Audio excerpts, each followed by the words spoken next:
Welcome to another edition of the It's Cavalier podcast. It's your boy Mack. And tonight, our Cleveland Cavaliers took on the Philadelphia 76ers for the fourth and hopefully final time.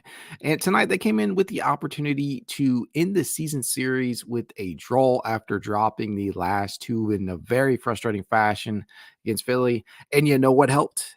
The dark night returned. Yes, Cavs fans, Donovan Mitchell has finally come back, donning a black mask in the process, looking just cool as hell out there, looking like the Caped Crusader in the process. And folks, the energy this team exudes with Mitchell on the court was apparent from the jump. They just play with a different type of energy when they have their fearless leader out there. And that was evident with the first quarter, which featured several timely defensive plays with Donovan leading the charge on more than a few occasions. It was really nice to see him out there.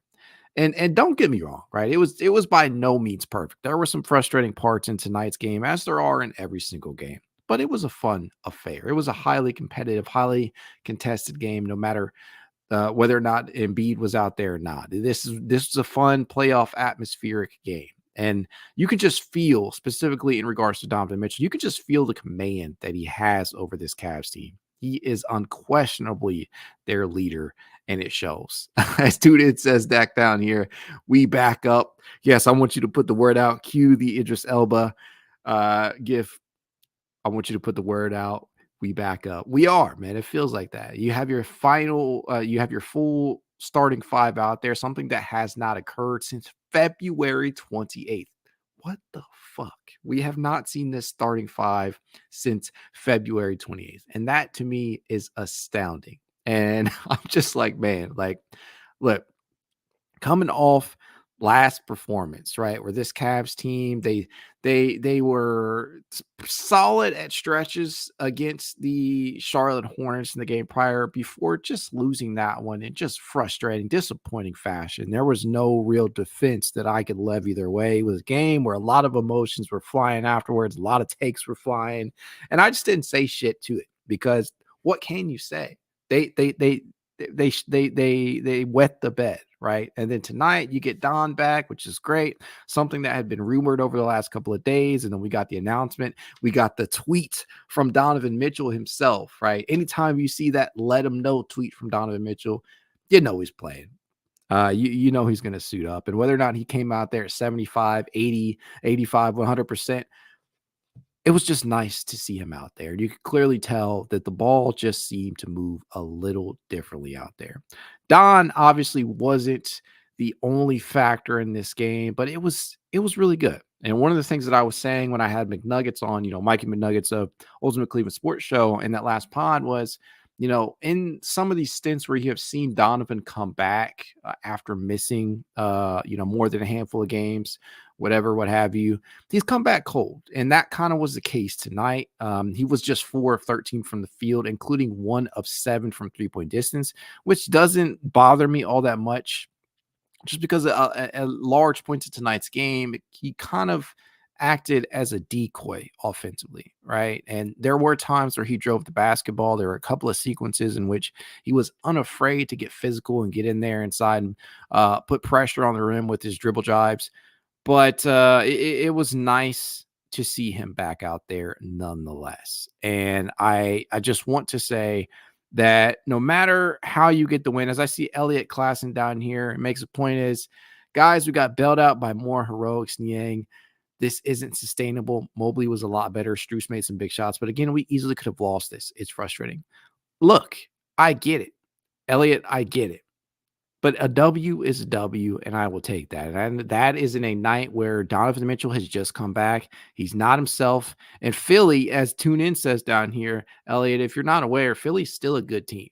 Tyrese Maxey is still an all-star caliber player, and they still have some really good pieces over there. And this isn't a night, mind you, where Tyrese Maxey absolutely struggled. And the guy who kept this team afloat tonight was Kyle Lowry. We'll talk about him more in a bit, but this is still a really good Philadelphia team. So let's not act like we can't act like this is a game that the Cavs should have just won. It's just it's not one of those things. It was going to be a hard fought game either way. They still have a lot of solid pieces there. Sands, Embiid. That said, yes, we were at points bailed out more often than not in regards to some of the shooting performances tonight. We'll definitely talk about George Niang. He was, probably numero uno in that department, as Elliot pointed out already. But to me, this game, however frustrating it was, getting that W, getting to a point where you're finally getting your starting five together. And again, like I said, for the first time since February 28th, that's big time. You don't have too much time left to get some cohesiveness, get some chemistry reestablished, and get guys back into a rhythm.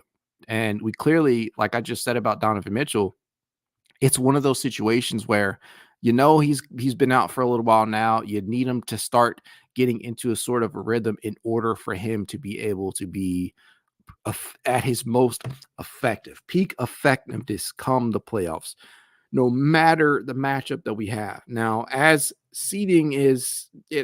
crazy as seeding is in the East right now, I think this is updated as of tonight, but as of right now, I believe we are still slotted to play the Orlando Magic. I don't know. I think New York was down the last time I checked, but I got to check on it.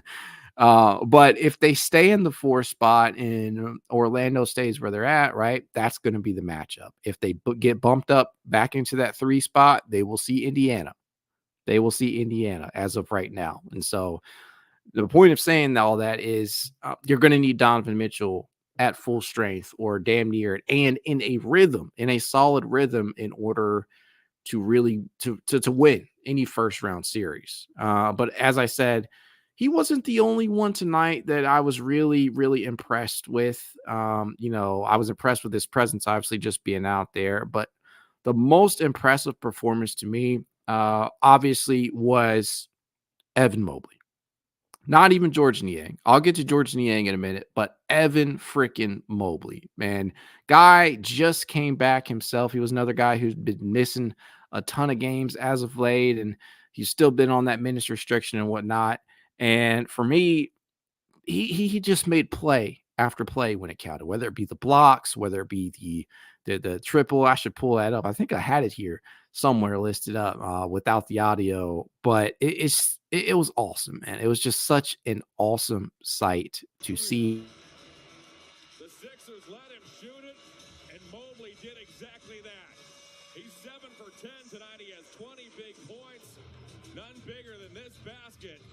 Wow, what a big shot by Evan. Awesome stuff, man. That is something that I really, really have been wanting to see from Mobley for some time now. And I know the 3-point percentage for him, it's gonna come and go because the volume is just not there. He's shooting now 34. Basketballreference.com has it at 34.1%, but I know StatMuse will probably have that at a higher number after tonight's performance where he went 2 of 2 from 3-point distance. Yeah. After tonight's game, Mobley is now shooting 37.2% from 3-point distance. And you can kind of tell right there with that huge jump up, that's 3 percentage points. That's because the volume, right? That's the one thing that you want to be able to look forward to him doing in the future. And that is what is going to take him to the next level. We know that he has a mid-range jumper. We know that's within his bag. We want him to be aggressive enough to be able to go down in that low post and do that. And we know what he can do as a defender out there. He is a defensive player of the year caliber type of dude out there. But the one thing missing from his game, as we all know, is that perimeter shot. And so after the All-Star break, really after he returned, right, he started to take more and more of those. But it's not coming with consistency, and it's just not coming, frankly, with enough volume. And so it's always nice to see him go out there and take a few, right? Over his last handful of games, he's taken at least 1, maybe 2. He made 1 against Charlotte the other day, and he made 2 against Miami in that absolute drubbing that they had.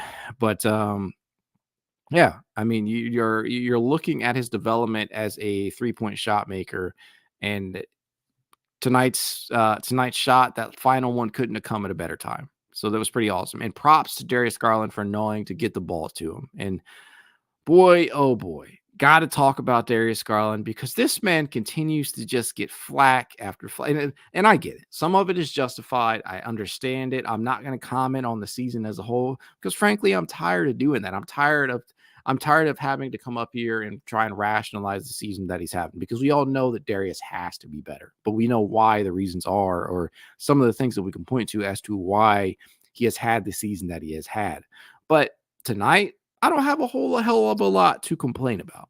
If you want to clown him or if you want to get on him about that late game turnover where he was stripped, it is what it is. I get it. But that wasn't like one of the turnovers that we have been accustomed to seeing over these last couple of games. It wasn't a bad pass. It wasn't anything of that nature. He's literally just had his pocket picked. And so one of the things that kind of stuck out to me outside of defensively in these matchups, as Findrick says down here, holding Tyrese Maxey to 7 of 26 from the field.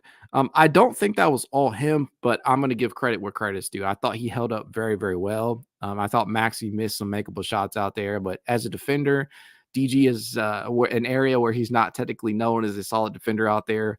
I felt like tonight he really held up very nicely against Maxey. But the point that I'm trying to make here is that this man just continues to take stray after stray after stray. And I think I'm going to start a new segment on this podcast.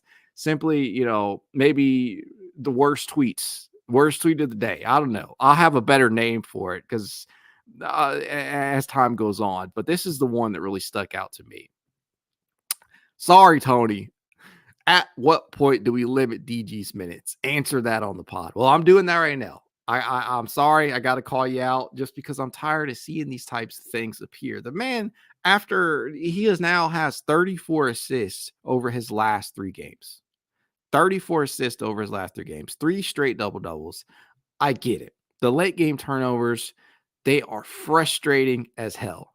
They are frustrating as hell. I understand it. But we know why he is having the season that he has had. It's the injuries, it's the inconsistencies, it's the roster being what it is in regards to health. It's the fact that the man got a broken jaw and lost 12 fucking pounds. I mean, I get it. People want the man to play up to the contract that he was given. I understand that. But niggas was not saying half of this shit after the season he had last year. Technically, he actually had a better season from an efficiency standpoint last year than he did in his all-star season while integrating Donovan Mitchell into the lineup. People just continue to slander this man, and I don't understand it. I get that he is having a rough year. I'm just saying, just chill out a little bit. You got to give the guy, you give him an off season to put that weight back on. And one of the problems that he's having right now is that, frankly, he's overcompensating with the 3-point shot, right? We're not seeing him attack inside as nearly as much as we did last year or to start the year, because I'm not sure if you guys are aware of this, but he actually, one of the things that was buoying his atrocious 3-point shot making in regards to his overall field goal percentage to begin the season was the fact that he was actually knocking down a very high amount of his 2-point field goals. And that includes inside, that includes attacking and driving inside.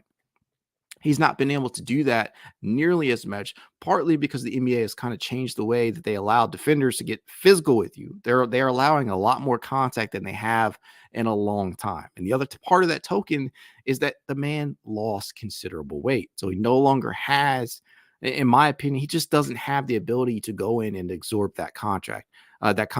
And I think there's a mental aspect at play here as well, right? You look at the fact that the man has been banged up, year after year after year, just taking blow after blow to the face, whether it be the broken jaw or the poke in the eye by Gary Trent Jr. I will never forget that, by the way, in game 1 of last year. Just a lot of different injuries, man. Just a lot of different injuries that this man has dealt with. And of course, you're going to be impacted by that, both physically and mentally. I don't want to harp on it too long because that's not what tonight's game is truly representative of, but I'm just saying, please just lay off for the guy. He actually had a pretty good game by all accounts tonight. If he's not scoring as much as you want him to, okay, whatever. At least he's making, at least he's out there putting his guys in position to win. Again, 34 assists over his last 3 games. That's all I will say. That is all I will say in regards to Darius Garland. And I get it. And Elliot, I feel the need to comment. A lot of explanations for a point guard ranked out of top 20 with the max contract. You're just explaining why he's playing so bad. So you're admitting he's not playing well. Yes, the whole world can see Darius Garland has not had a good season thus far. Nobody is ever discounted that. Nobody is trying to downplay that. What I'm saying is that, one, there are reasons why he may be struggling. Pretty obvious. And it also, just because you're handed a max contract does not mean that you cannot experience a rough year, especially if you are having an injury-riddled season. That's it. That's all it boils down to. People weren't saying this stuff last year after he had a great season, and that's why you're not supposed to judge a contract off of 1 year. It's not what you do. That's just not how it happens. And you don't limit his minutes. That's not what happens. Especially come playoff time, where shot making and shot creation is pivotal. It's a must. And we know that teams are going to key in on Donovan Mitchell and end up blitzing him to death. That's essentially what New York did last year to Cleveland's guards, and it worked tremendously. You're going to need DG come the playoffs. If he doesn't show up, this is a different conversation. But with Spider back out there, the defensive attention, the priority shifts to Mitchell from Garland. That will free him up from some of the double teams that he is seeing, and that will take some of the pressure off. Pretty straightforward stuff, in my opinion. And as Tom K says, with Spider back, at least Garland had a few more inches of space. Yeah, and I mean, it's just one of those things, right? With no Donovan Mitchell out there, you're getting the bulk of the defense's attention. You're seeing the opposition's best perimeter defender. You're getting double teams. You're getting blitzed. It's just what happens. It's what happens. That's the reality of being a number 1 or a 1A or a 1B option in the NBA. And if this stretch has shown us anything, maybe it's that Darius Garland just isn't the guy to lead a team in the playoffs. And that's okay. That is okay. That is okay. We have Donovan Mitchell. That's what he's here for. He is the unquestioned leader of this team. Darius Garland, however, is still a damn good basketball player. And I'm not sure if people are forgetting about this or not, but in a small market like this, you often have to overpay to keep talent in town. There was no scenario in which they were not going to give him that money. So I'm just tired of people talking about the contract. Anyways, a lot of different good stuff in this game tonight. We harped on Garland long enough. We talked about Evan Mobley a little bit. That was awesome, man. I just seeing him knock down that shot, seeing his progression as a three-point shot maker this season, although it's not come with enough volume, it's been phenomenal. But one of the players who really, really kind of carried tonight, especially off that Cavalier bench, was none other than George Niang, who had his second highest scoring total of his career with 25 points. Just awesome. Just absolutely awesome out there. 10 of 14 from the field, 5 of 18 from three-point distance. Had a block as well. And he's held up better defensively as of late than he began the season, right? And this is the thing with George, who played 31 minutes off the bench, by the way. George is brought in. He was brought in for really one reason, right? Maybe a couple reasons. Maybe that's underselling it. But the biggest reason why George was brought in was to space the floor at the power forward position, to provide spacing, much needed spacing off the bench from that power forward position. And by virtue of having him out there, it now unlocks lineups where you can have Evan Mobley at the 5 in closing lineups or in pivotal points in the games, or Jarrett Allen at that 5 spot. It's the same thing essentially that the Cavs have done with Dean Wade. And that is big time. The difference between Dean Wade and George Niang is pretty obvious. It's volume. George Niang is a volume three-point shooter, and he is damn good at what he does. And while he began the season pretty atrociously, boy, oh boy, has this dude come on as of late. He is really, really, really starting to knock down that three-point shot with high efficiency. And as I'm pulling it up right now, George Niang over his last 10 games is putting up 14.1 points, 3 rebounds, and assists. And if I am not mistaken, He is shooting, let's see here. He is shooting 52% from the field and 45.3% from three-point distance. This motherfucker is scorching the twine from three-point distance. And this is not middling volume either. It's not a small amount of volume. He's knocking down 2.9 threes on 6.4 attempts over his last 10 games. That is wonderful. That is wonderful. But to me, I've come to a point with Niang where I'm like, man, because there was a point prior to me having Niang on the podcast. I was at a point where I'm like, I don't know if this man should be in the playoff rotation, right? I want Dean Wade in the playoff rotation over George Niang. That was my thought process prior to seeing Niang really kick it into gear here as the minivan, right? The all reliable minivan, the mom van, whatever you want to call it. But he's really sold me, right? He's really sold me on the fact that I think that he is going to be a very, very vital and pivotal role player for this Cavaliers team come the playoffs because he spaces the floor. If none other, not just the experience that he brings, because we know that he brings a ton of playoff experience coming from Hughes Hall and Philadelphia and whatnot, but the floor spacing. That is the biggest thing. Do I think he's going to be in closing lineups? No, I do not. But it's very, very possible with the way that he's been playing lately. The man, he is about as dependable as they come as of late. And it's coming at the right time. We're down the stretch here, heading into your final couple of games of the regular season. And he's become one of the more trusted players off this Cavaliers bench. And it shows. He played 31 minutes tonight. He was he actually had more minutes than Jarrett Allen. He had more minutes than Max Strus, who's probably still on somewhat of a restriction. But 31 minutes tonight off the bench for Niang, 25 points. And it was very, very reminiscent of his game where he just absolutely went bonkers against the Milwaukee Bucks earlier this season, in which he put up the career high, right? And so for me, I absolutely love what I'm seeing from him as of late because he has caught in so much flack this season, especially to begin the year. A lot of people called him fat, body shaming him, just a lot of different things. And I'm just it's one thing to say these things, but you look at what he's able to provide and the need and the ability that he has. It's pretty clear, right? Volume shooting from the power forward position is so vital for this Cavs team when you don't necessarily have a bona fide floor spacer in your starting lineup in the front court outside of Max Strus, right? Because Evan Mobley, as awesome as that shot was tonight, is not a guarantee to take more than maybe 2 triples a game. And he's certainly not a guarantee to make them either at this point. And he just doesn't garner the defense's attention the same way that a Max or a George or a Sam Merrill would, right?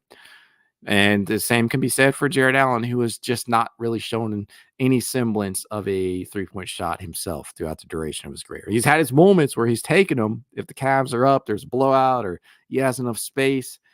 But Jarrett Allen nor Evan Mobley is a floor spacer. So having a player like George Niang who can come in and spell one of those two guys just gives the Cavs a ton more roster versatility and lineup versatility. It gives a lot. It gives JB a lot more to work with, especially when the team is at full strength, right? Because we've seen him over these last couple of weeks start quite a few games, which I don't think anybody was really, really counting on Niang to be in that starting lineup this late in the season or really at all. But he's been really, really solid. And as a starter, he's been even better, right?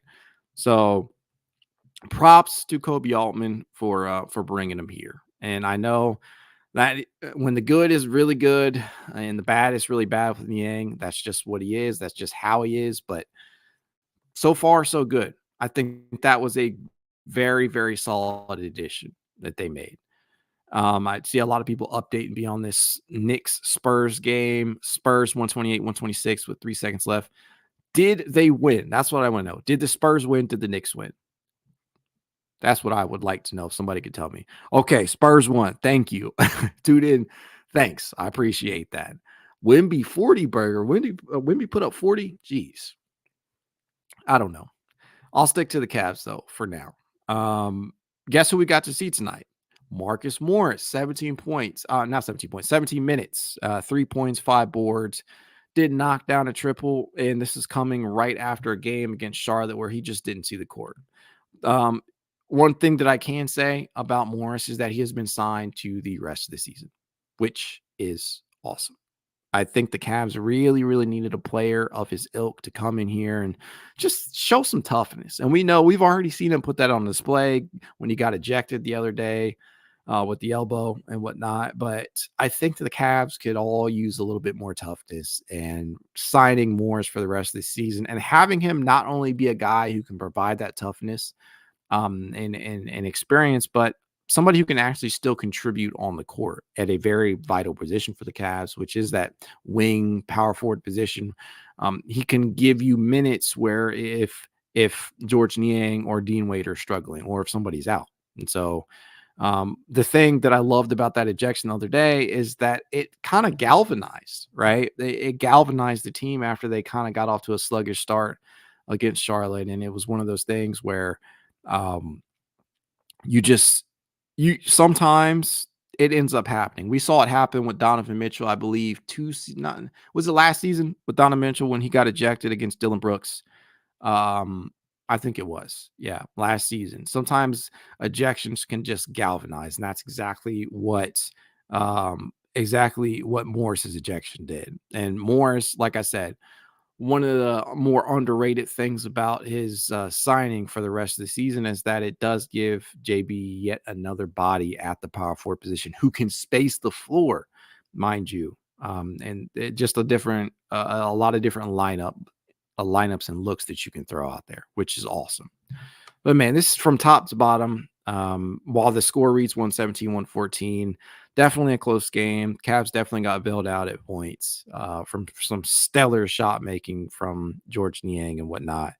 It was just a fun game, a playoff atmosphere. And sometimes games will be like that.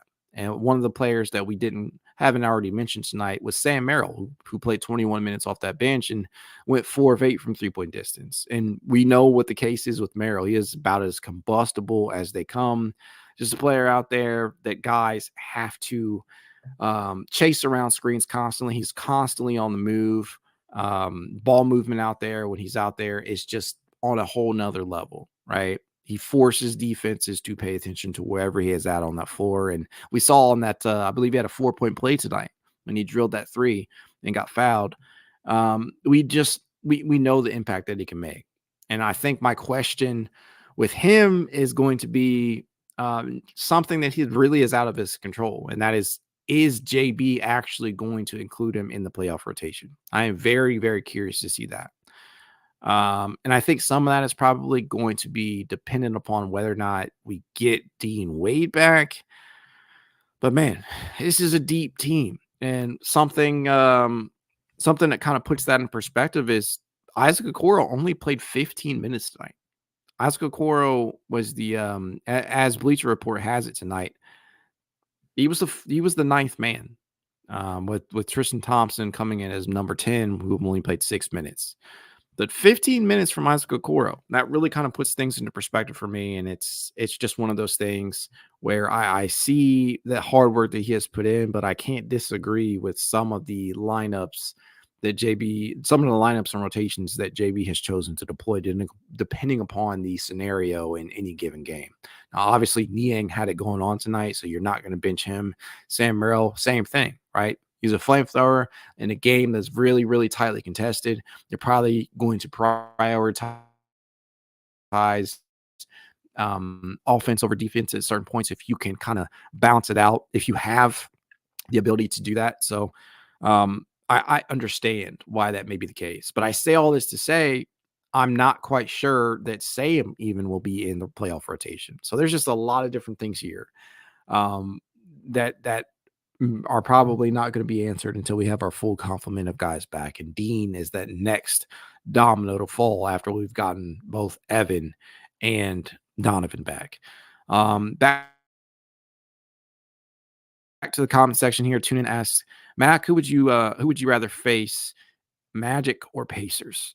As of right now, I would say I would still rather face the Indiana Pacers. I think that is a matchup that probably favors the Cavs more. I know the kind of the issues and concerns that we've had with them this season in the past, but personally, I'd rather see Indiana right now because with the way that Tyrese Halliburton has played as of late, I just feel like the Cavs have a better shot in a 7-game series. That's who I'd want to see, but at this point, I'd just be happy to have a top 3 or 4 seed. Just purely based upon how the last stretch of this season has gone. And I think I said this the other day with Mikey on.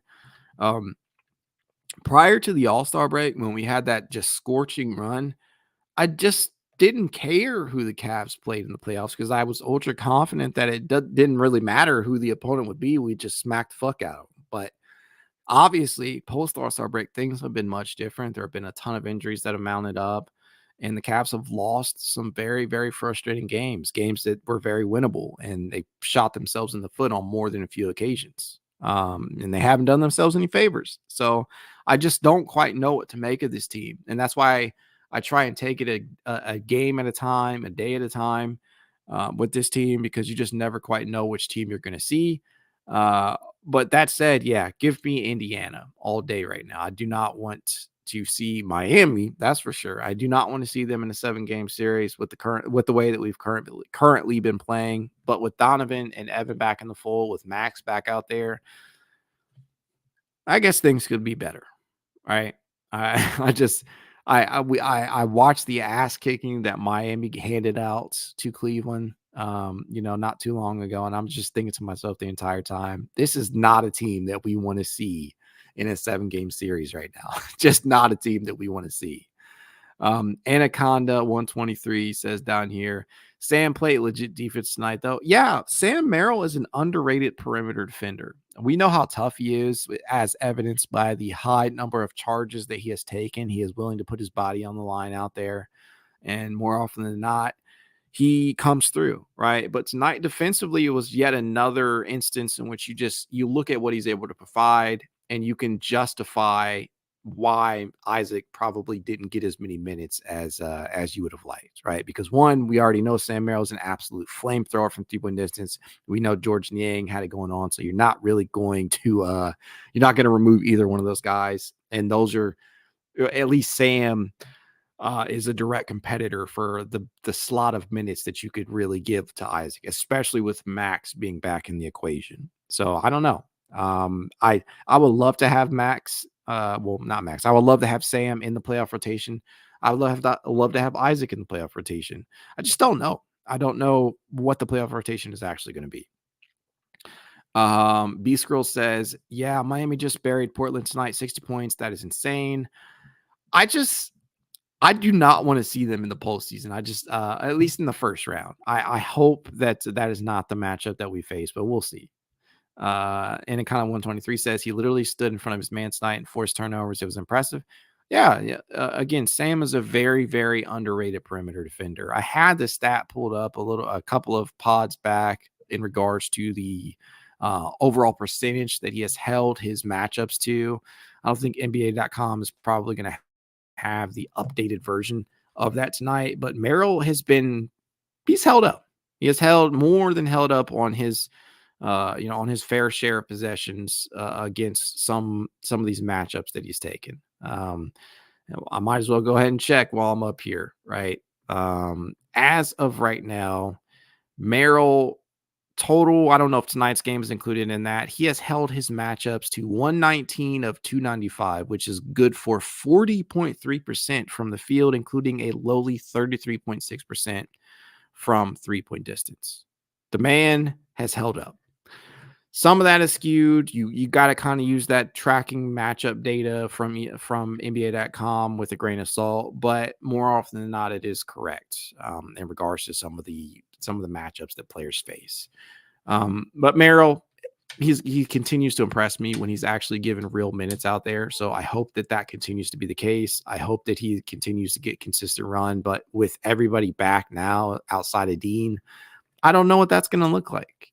Some nights we might see Isaac Okoro a little bit more. Some nights we might see Mack Strus a little bit more. And it really is just going to be dependent upon who has it going on. And tonight, obviously, Sam and George had it going on, and that's just where things lie. But tonight, just a fun ass game, man. I was so glad to see Donovan Mitchell back out there, even though he wasn't as efficient as we're used to seeing him, finishing with just 4 of 13 from the field. But clearly, he was trying to get guys involved, and he just, to me, he looks like one of the more improved playmakers that we have seen league wide this season. He has thrown out a hell of a dime in every single game that we see him in. There is at least one highlight caliber dime that he has thrown, and he is, in my opinion, he's improved. He's had some of the best seasons of his career here so far in Cleveland outside of the injuries. And I just hope that with him coming back, that just rejuvenates this team enough to close out the season strong and then just put it all out there on the line in the postseason, depending on no matter who the matchup is. Got to win in round one, obviously. Got to make a competitive series out of round two, but my ultimate hope is that this team can reach the Eastern Conference Finals. I know that's a lofty goal. I'm not saying they're going to do it. I'm just saying that is what I aspire for them to do. But I don't know, man. This team, the way that they've played as of late, things could go either way. So who knows? Thank you, Miles Westmoreland, for pointing that out on Noche Latina. One of the funnest things that we heard tonight was the introductory, the introductions for the starters tonight. Maximo Strus, Rafa, man, just fun to listen to. If I implore you all, if you've never listened to the Spanish broadcast to some of these Cavs games, it is definitely a fun watch or a fun listen.